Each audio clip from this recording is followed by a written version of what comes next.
Hello friends, welcome to Rapid Fair channel.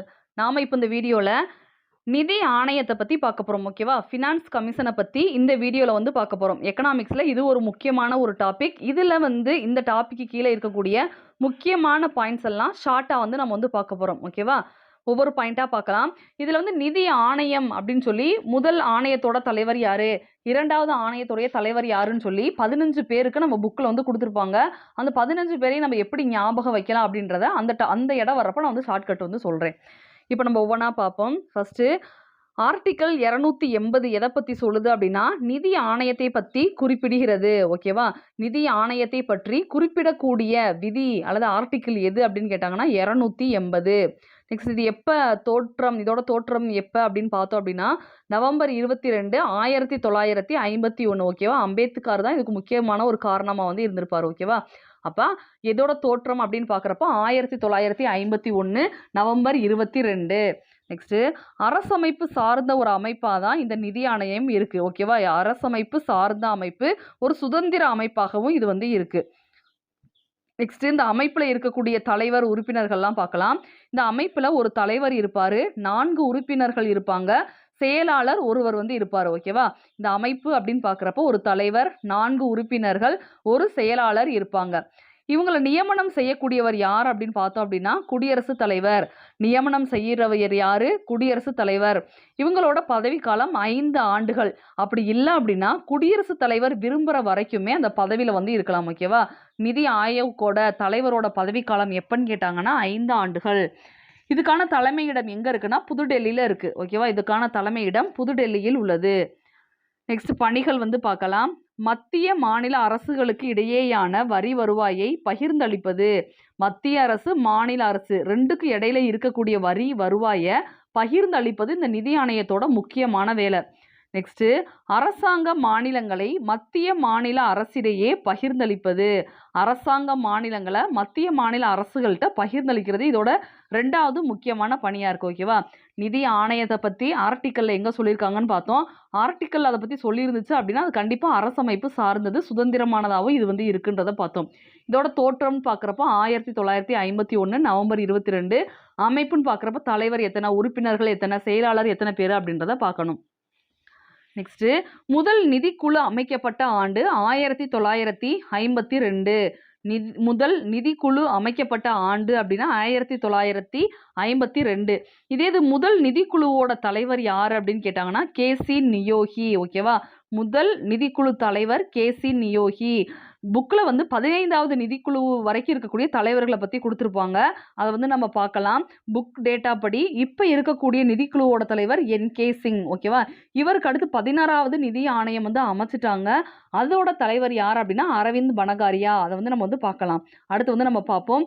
இப்போ இருக்கக்கூடிய தலைவர் என்கே சிங், நந்த கிஷோர் சிங். ஓகேவா? 15வது நிதி ஆணையத்தோட தலைவர் என்கே சிங். ஓகேவா? இப்போ 15வது நிதிக்குழுவை பற்றி பார்க்கலாம். 15வது நிதிக்குழு அமைக்கப்பட்ட வருடம் 2017 வந்து அமைச்சாங்க. ஓகேவா? 2017 நவம்பர் 27 அமைக்கப்பட்டது.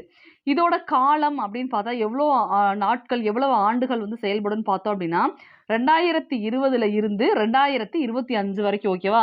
2020 to 2021 இந்த நிதியாண்டில் இருந்து 2024-25 இந்த நிதியாண்டு வரைக்கும் செயல்படக்கூடிய ஒரு ஆணையமாக தான் 15வது நிதிக்குழு இருந்துச்சு. நெக்ஸ்ட்டு இதில் வரக்கூடிய அந்த தலைவரோட குவாலிஃபிகேஷன், அவங்களுக்கான அந்த தகுதி என்ன அப்படின்னு பார்க்கலாம். இவங்களோட தகுதி என்ன அப்படின்னா same as high court judge. High court ஜட்ஜுக்கு எந்த மாதிரி நம்ம குவாலிஃபிகேஷன்லாம் படித்தோமோ அதே தான் இவங்களுக்கு. ஓகேவா? உயர் நீதிமன்றத்தோட நீதிபதி இருக்கார்ல, அவருக்கு என்னென்னலாம் தகுதிகள் நம்ம சொல்கிறோமோ அதே தகுதி இவருக்கு வேணும். ஓகேவா? Expert in economics and administration. எக்கனாமிக்ஸ்லையும் அதை நடைமுறைப்படுத்தக்கூடிய அந்த செயலாக்கத்துலையும் எப்படி இருக்கணும் அப்படின்னா நல்ல ஒரு எக்ஸ்பர்ட்டாக இருக்கணும் அப்படின்றத சொல்கிறாங்க. ஓகேவா? அப்போ உயர் நீதிமன்றத்தோட நீதிபதிக்கு என்னென்ன தகுதிகள் வேணுமோ அந்த தகுதியும், அதே நேரத்தில் எக்கனாமிக்ஸில் ஒரு சிறந்த ஒரு நபராக வந்து இருக்கணும், சிறந்த வல்லுநராக இருக்கணும் அப்படின்றத சொல்கிறாங்க. இப்போ நெக்ஸ்ட் பார்க்கலாம். நிதிக்குழு ஏற்படுத்தப்பட்ட ஆண்டு, தலைவர் எப்ப, செயல்படும் காலம் எப்ப அப்படின்றத பார்க்கணும். ஓகேவா? ஏற்படுத்தப்பட்ட ஆண்டு தெரியும், அது செயல்பாட்டுக்கு வந்த காலம் அப்படின்னா 52. இதையும் வந்து நம்ம பார்த்தாச்சு. இப்போ முதலாவது குழுவோட தலைவர் யாரு, ரெண்டாவது குழுவோட தலைவர் யாரு அப்படின்றத பார்க்கலாம். முதலாவது குழுவின் தலைவர் KC நியோகி, ஏற்படுத்தப்பட்ட ஆண்டு 1951.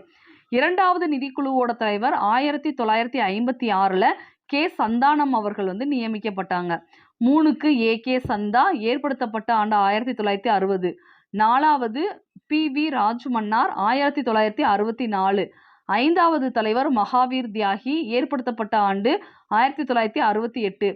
6க்கு பிரம்மானந்த ரெட்டி, 7க்கு JM சாலட், 8க்கு YB சவான், 9க்கு NKP சால்வே, 10க்கு KC பந்த், 11க்கு AM குஸ்ரோ, 12க்கு C ரங்கராஜன், 13க்கு டாக்டர் விஜய் எல் கேல்கார், 14க்கு YV ரெட்டி, 15 NK சிங், 16 அரவிந்த் பனகாரியா. ஓகேவா? அந்த 15 பேரோட லிஸ்ட் வந்து புக்கில் வந்து இருக்கும். இந்த 15 பேரையும் வந்து நம்ம கண்டிப்பாக வந்து படிக்கணும். ஓகேவா? ஸ்டார்டிங் இயரும் லாஸ்ட் இயரும் மட்டும் கூட நீங்கள் வந்து பார்த்துக்கிட்டா போதுமானதாக இருக்கும். இப்போ நம்ம ஒவ்வொன்றா பார்க்கலாம். முதல் நிதிக்குழுவோட தலைவர் யாரு? நியோகி. ஓகேவா? ஃபஸ்ட்டு இருக்கிறவங்க எப்படி இருக்கணும், நல்ல யோக்கியமாக இருக்கணும்னு ஞாபகம் வச்சுக்கோங்க. ஃபஸ்ட்டு அப்படின்றப்ப அதுவும் நிதி சம்மந்தமாக வர்றப்ப முதலிடம் யாருக்கு தருவாங்க? யோக்கியமாக இருக்கவங்களுக்கு, நியோகி. ரெண்டாவது சந்தானம். நமக்கு 2 கண்ணு இருக்கா, அப்போ அந்த 2 கண்ணையும் நம்ம என்ன செய்யணும்? தானம் பண்ணணும் அப்படின்னு ஞாபகம் வச்சுக்க. 2 அப்படின்னா நம்மக்கிட்ட 2 கண்ணு இருக்குது, அதை தானம் பண்ணணும், சந்தானம். 3வது சந்து. ஓகேவா? 3வது சந்தா, AK சந்தா. அது எப்படி ஞாபகம் வைக்கிறதுன்னு சொல்கிறேன். 3 அப்படின்றத முட்டு அப்படின்னு ஞாபகம் வச்சுக்கோங்க. 3 அப்படின்றத முட்டு, முட்டு சந்துன்னு சொல்லுவோம்ல, அப்போ 3ன்னு வந்தால் சந்தா. ஓகேவா? முட்டு சந்து, சந்தா அப்படின்னு ஞாபகம் வச்சுக்கணும். 4வது குழுவோட தலைவர் PK ராஜ்மன்னார். ஓகேவா? 4 அப்படின்றப்ப நான் அப்படின்ற மாதிரி ஞாபகம் வச்சுக்க. நான் வந்து ராஜா அல்லது மன்னர், நான் வந்து ஒரு மன்னர் அப்படின்ற மாதிரி ஞாபகம் வச்சுக்க. 4 அப்படின்னா ராஜ்மன்னார்.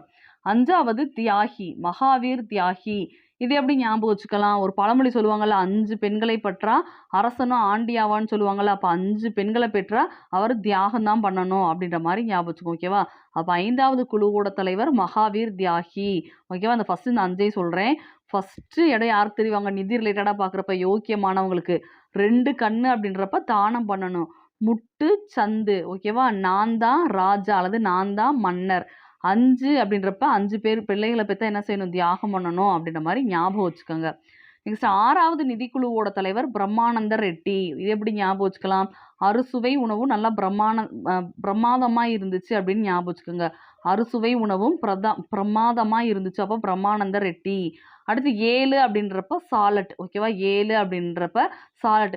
வீக்லி ஒன்ஸ் அல்லது 7வது நாள், அப்போ வந்து ரெஸ்ட் டே, அப்போ வந்து என்ன செய்வோம் அப்படின்னா ஃப்ரூட் சாலட் வந்து சாப்பிட்றது வழக்கம் அப்படின்ற மாதிரி ஞாபகம் வச்சுக்கோங்க. 7 அப்படின்றப்ப சாலட் சாப்பிட்றது. 7வது நாள் வெளியே போனோம் அப்படின்னாலே சாலட் சாப்பிடுவோம் அப்படின்ற மாதிரி இமேஜின் பண்ணி படிச்சுக்கோங்க. 8 அப்படின்னா சவான். 8 அப்படின்னா சவான். நமக்கு எட்டாத ஒரு இடம் இருக்குன்னா அது வானம் மட்டும்தான் அப்படின்றத ஞாபகம் வச்சுக்கோங்க. 8 எட்டாதது வானம் அப்படின்றத வான் சவான். 9 அப்படின்னா சால்வே. நம்ம திருநங்கைகளை நம்ம 9 அப்படின்னு வந்து சொல்கிறோமா, அப்போ இந்த இடத்துல எப்படி ஞாபகம் வச்சுக்கலாம்? அவங்க எப்போ பார்த்தாலும் இந்த சால் போட்டுக்கிட்டே இருக்காங்க அப்படின்ற மாதிரி ஞாபகம் வச்சுக்கோங்க. ஓகேவா? 9 அப்படின்னா சால்வே, இது சாலட்டு, இது சால்வே, இது சவான். ஒவ்வொன்றையும் மாறி மாறி கம்பேர் பண்ணி படிக்கணும். 10 அப்படின்றப்ப பந்த். ஓகேவா? 10 பந்த். இது ஈஸியாக ஞாபகம் வச்சுக்கலாம். ஓகேவா? அப்போ அறுசுவை உணவுனா பிரமாதமாக இருந்துச்சு. 7வது நாள் சாலட் சாப்பிடுவோம். 8வது வான் சவான். 9 அப்படின்னு பார்க்குறப்ப சால்வே. 10 அப்படின்றப்ப பந்த். ஓகேவா? நெக்ஸ்ட்டு 10th முடிச்சுட்டு 11th போயிட்டோம் அப்படின்னா நம்மள மாதிரி குஷியாக இருக்கிறவங்க யாருமே இல்லை. அப்போ குஷியாக இருக்கேன், 11th போயிட்டேன், 10th நல்ல மார்க்கு. ஃபஸ்ட்டு நம்ம கிளியர் பண்ணுறது எது? 10th, அப்புறம் 12th, அப்புறம் காலேஜ், அதுக்கப்புறம் காம்படிட்டிவ் எக்ஸாமுக்கு வருவோம். அப்போ ஃபஸ்ட்டு நமக்கு வந்து ஒரு ஸ்டோனாக இருக்கக்கூடியது எது அப்படின்னா 10th முடிச்சுட்டு 11th போயிட்டா அதுவே நமக்கு ஒரு பெரிய குஷி தான், குஷ்ரோ. ஓகேவா? 12th, இதே நம்ம 12th முடிச்சிட்டோம்னு வச்சுக்க, நம்பர் ராஜா தான். அதுவும் எப்படிப்பட்ட ராஜா? யாருக்கு அடங்காத ரங்கராஜா அப்படின்னு சொல்லி ஞாபகம் வச்சுக்கோங்க. ஓகேவா? 12th முடிச்சிட்டா நம்ம ராஜா தான், ஆனால் ரங்கராஜா. 13 விஜய் எல் கேல்கர். ஓகேவா? 13ஆம் நம்பர் அப்படின்னாலே விஜய்க்கு ரொம்ப ராசியா அப்படின்னு ஞாபகம் வச்சுக்கிட்டாலும் சரிதான், அல்லது 13வது நம்பர் அப்படின்றது விஜய்க்கு ராசி இல்லை அப்படின்ற மாதிரி ஞாபகம் வச்சுக்கோங்க. நிறையா இடங்கள் அந்த 13 அப்படின்னா நெகட்டிவாக சொல்லுவாங்கல்ல, அதே தான் விஜய்க்கும் அப்படின்ற மாதிரி ஞாபகம் வச்சு நம்ம வந்து படிச்சுக்கலாம். நெக்ஸ்ட்டு 14 அப்படின்னு பார்க்குறப்ப ரெட்டி. ஓகேவா? 14 பிப்ரவரி 14 அன்னைக்கு கூட ரொட்டி தான் வாங்கி சாப்பிட வேண்டிய நிலைமை அப்படின்ற மாதிரி ஞாபகம் வச்சுக்கோங்க. ஓகேவா? 14 அப்படின்னா ரெட்டி, அதாவது ரொட்டி. அன்னைக்கு வந்து ரொட்டி சாப்பிட்டோம், அதை வந்து மறக்க முடியாது அப்படின்ற மாதிரி ஞாபகம் வச்சுக்கோங்க. லாஸ்டா வர்றது யாரு? சிங்க மாதிரி வராரு சிங்க லாஸ்டா. ஓகேவா? அப்போ 11th போயிட்டோம் அப்படின்னா நமக்கு ஒரே குஷி. 12th முடிச்சிட்டோம் அப்படின்னா நம்ம ரங்கராஜா. 13க்கு ஆகாத நம்பர் யாருக்கு மெயினா அப்படின்னா விஜய்க்கு. 14 அப்படின்றது அன்னைக்கு கூட ரொட்டி தான் சாப்பிட்டோம், அதாவது ரெட்டி. 15 வந்து சிங்கம். லாஸ்ட் இது யார் அப்படின்னா சிங்கு. நெக்ஸ்ட் இப்போ 16வது ஒரு ஆணையம் வந்து அமைச்சு அதுக்கான தலைவரையும் சொல்லிட்டாங்க. யாரு? அரவிந்த் பனகாரியா அவர்கள். ஓகேவா? அரவிந்த் பனகாரியா அவர்கள். இந்த அரவிந்த் பனகாரியாவை பத்தி சொல்லணும் அப்படின்னா நிதி ஆயோக் அப்படின்னு ஒன்று நம்ம படிப்போம். அந்த நிதி ஆயோக்கோட முதல் துணை தலைவராக இருந்தவர் தான் அரவிந்த் பனகாரியா. ஓகேவா? நிதி ஆயோக்கோட முதல் துணைத் தலைவர் இந்த அரவிந்த் பனகாரியா. அவர் தான் இப்ப இந்த நிதி குழுவுக்கு, நிதி ஆணையத்தோட 16வது தலைவரா நியமிக்கப்பட்டிருக்காரு. ஓகேவா? அரவிந்த் பனகாரியா மறந்துடக்கூடாது. இவரை பத்தி சொல்லணும் அப்படின்னா கொலம்பியாவில் இருக்கக்கூடிய பல்கலைக்கழகத்துல மிகப்பெரிய பேராசிரியரா இருந்தவர் தான் இந்த அரவிந்த் பனகாரியா. ஓகேவா? இதை வந்து ஞாபகம் வச்சுக்கணும். நம்ம இதுக்கு முன்னாடி தான் நம்ம பார்த்தோம் எப்படி இருக்கணும், நீதிபதிக்கு ஈக்குவலான தகுதி இருக்கணும், அதே மாதிரி எக்கனாமிக்ஸ்ல எக்ஸ்பர்ட்டா இருக்கணும்னு பார்த்தோமா, இவர் சிறந்த பேராசிரியர். அதை வந்து இங்க வந்து ஞாபகம் வச்சுக்கணும். இப்ப இருக்க தலைவரை படிக்கிறப்ப இவர் வந்து மிகச்சிறந்த கொலம்பியாவில் இருக்கக்கூடிய பல்கலைக்கழகத்திலே பேராசிரியரா இருந்தவர் அப்படின்ற மாதிரி ஞாபகம் வச்சுக்கோங்க. ஓகேவா? இது எல்லாமே முக்கியமான பாயிண்ட்ஸ். நெக்ஸ்ட் மாநில நிதி ஆணையத்தை பத்தி பார்க்கலாம். State finance commission. State finance commission தமிழ்நாட்டில் எப்போ தொடங்கினாங்கன்னா ஏப்ரல் 23, 1994 தொடங்கப்பட்டது. ஏப்ரல் 23, 1994 தொடங்கப்பட்டது. நெக்ஸ்ட் மாநில நிதி ஆணையம் ஸ்டேட் ஃபினான்ஸ் கமிஷன் தமிழ்நாட்டில் தொடங்கப்பட்டது 1994. 1994 ஏப்ரல் 23ஆம் தேதி நம்ம தமிழ்நாட்டில் இந்த ஃபினான்ஸ் கமிஷன் வந்து தொடங்கப்பட்டுச்சு. ஓகேவா? ரொம்ப முக்கியமான ஒன்று. மாநிலம் சார்ந்து படிக்கிறப்ப இது நம்ம தனியாக நம்ம மாநிலத்துக்கும் படிக்கணும். ஓகேவா? மாநில நிதி ஆணையத்தை பற்றி குறிப்பிடக்கூடிய அரசியலமைப்பு விதிகள் எது அப்படின்னா 243I, 243Y. ஓகேவா? 243I, 243Y. இந்த ஒய்ன்றது இந்த இடத்துல கட்டாயம் இருக்கும், அதை வந்து நீங்கள் நோட் பண்ணி படிச்சுக்கோங்க. 243Y அப்படின்றது இந்த இடத்துல வந்து கட்டாயம் இருக்கும், அதை வந்து பார்த்து வந்து படிச்சுக்கோங்க. நியமனம் பண்ணக்கூடியவர் யார் அப்படின்னா ஆளுநர். இது தேசிய அளவுலனா யாரை பார்த்தோம்? குடியரசுத் தலைவரை பார்த்தோமா? இங்கே அப்படின்னா யார் அப்படின்னா ஆளுநர். ஆண்டு அறிக்கையை ஆளுநர் சட்டமன்றத்தில் தாக்கல் பண்ணுவார். ஓகேவா? ஆண்டு அறிக்கை ஆளுநரால் சட்டமன்றத்தில் தாக்கல் செய்யப்படும். இவங்களுக்கான பணிகள் வந்து பார்க்கலாம். மாநில அரசால் விதிக்கப்படும் வரி வருவாயை மாநில அரசிற்கும் உள்ளாட்சி அமைப்பிற்கும் பகிர்ந்தளிப்பது இதோட முக்கியமான பணி. என்னோட சொல்றேன், மாநில அரசால் விதிக்கப்படும் வரி வருவாயை மாநில அரசிற்கும் உள்ளாட்சி அமைப்பிற்கும் பகிர்ந்தளிப்பது அப்படின்றது மாநில நிதி ஆணையத்தோட முக்கியமான பணி. நெக்ஸ்ட் உள்ளாட்சிக்காக ஒதுக்கப்படும் வரிகள் வருவாய் தொகையை நிர்ணயிப்பது அப்படின்றது இதோட பணிதான். ஓகேவா? உள்ளாட்சிக்குன்னு ஒதுக்குவாங்கல்ல அந்த வரி தொகையை நிர்ணயிக்கிறது எல்லாமே மாநில நிதி ஆணையத்தோட முக்கியமான பணி. மூணாவது ஒரு பணி வந்து பார்க்கலாம். மூணாவது என்ன அப்படின்னா மாநில தொகுப்பு நிதியிலிருந்து பஞ்சாயத்துகளுக்கு வழங்கப்படும் மானியத்தை நிர்ணயித்தல். ஓகேவா? மாநில தொகுப்பு நிதி, நம்ம மாநிலத்துக்குன்னு தொகுப்பு நிதி இருக்கும்ல, அதுல இருந்து பஞ்சாயத்துக்குன்னு சொல்லி எவ்வளவுன்றத ஃபிக்ஸ் பண்ணக்கூடியது இவங்களோட பணிதான் அப்படின்றத தெரிஞ்சுக்கணும். ஓகேவா? மாநில தொகுப்பு நிதியில் இருந்து பஞ்சாயத்துகளுக்கு வழங்கப்படும் மானியத்தை நிர்ணயித்தல். நெக்ஸ்ட் முதல் மாநில நிதிக்குழு எப்போ நடந்துச்சுன்னா 1997. ஓகேவா? 1997 மாநில முதல் நிதிக்குழு நடந்துச்சு நம்ம தமிழ்நாட்டில். அதுக்கப்புறமா அந்த வருஷங்கள் வந்து எழுதியிருப்பேன், ரெண்டாவது எப்போ மூணாவது எப்போன்னு. ரெண்டாவது 1997 to 2002, அடுத்து 2002 to 2007, 2007 to 2012, 2012 to 2017, அடுத்து 2017 to 2021, 2022 to 2027. ஓகேவா? இதெல்லாமே மாநில நிதிக்குழுக்கள் நடக்கப்படக்கூடிய அந்த ஆண்டுகள், இது வரைக்கும் எவ்வளோ நடந்திருக்கு அப்படின்றது. ஆறாவது நிதிக்குழு எப்போ நடந்துச்சு அப்படின்னா 2022 இருந்து 2027 வரைக்கும் இருக்கும். ஓகேவா? 2022 இருந்து 2027, 2002ன்னு எழுதியிருப்பேன், அது 2022, அதை வந்து மாற்றிக்கங்க. இப்போ பார்க்கலாம். முதல் தலைவராக இருந்தவர் மாநில நிதி ஆணையத்தோட முதல் தலைவர் ஆறுமுகம். முதல் தலைவர் யாரு? ஆறுமுகம். ரெண்டாவது தலைவர் சுகவனேஷ் குமார். மூணாவது MA கௌரி சங்கர். இங்கே சைடில் எழுதியிருக்கேன் MA கௌரி சங்கர். நாலாவது பனீந்திர ரெட்டி. 4 பனீந்திர ரெட்டி. 5வது கிருஷ்ணன் ஐஏஎஸ், கிருஷ்ணன் ஐஏஎஸ். 6வது மோகன் பியாரே. ஓகேவா, 6வது மோகன் பியாரே. ஃபர்ஸ்ட் ஆறுமுகம், 2வது சுகவனேஷ் குமார், 3வது கௌரி சங்கர், 4வது பனீந்திர ரெட்டி, 5 கிருஷ்ணன் ஐஏஎஸ், 6 மோகன் பியாரே. ஓகேவா, இது ரொம்ப முக்கியமான ஆர்டர். ஃபர்ஸ்ட்தையாவது நம்ம வந்து ஞாபகம் வச்சுக்கணும். நெக்ஸ்ட்டு 73வது அரசியலமைப்பு சட்ட திருத்தம் 1992 படி மாநில நிதி ஆணையங்கள் அமைக்கப்படுகின்றன. இது நமக்கு தெரிஞ்சது. எத்தனையாவது சட்ட திருத்தம் படி? 73வது அரசியலமைப்பு சட்ட திருத்தத்தின் படி.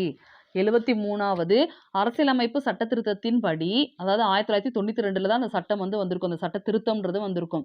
1992 தான் 73வது அரசியலமைப்பு சட்ட திருத்தம் இருந்திருக்கும். ஓகேவா, அதோட அடிப்படையில் தான் மாநில நிதி ஆணையம் அப்படின்றது அமைக்கப்படுது. ஓகேவா, இதோட நிதி ஆணையம், நிதிக்குழுனா என்ன அப்படின்றத பார்த்துருக்கோம். நெக்ஸ்ட் வீடியோவில் நம்ம இதே மாதிரி இன்னொரு முக்கியமான டாப்பிக்கை ஷார்ட்டாக வந்து பார்க்கலாம். ஓகேவா, இப்போ பார்த்து இந்த சின்ன பகுதியில் இருந்து நான் 2 சிம்பிளான கொஷின் கேட்குறேன்.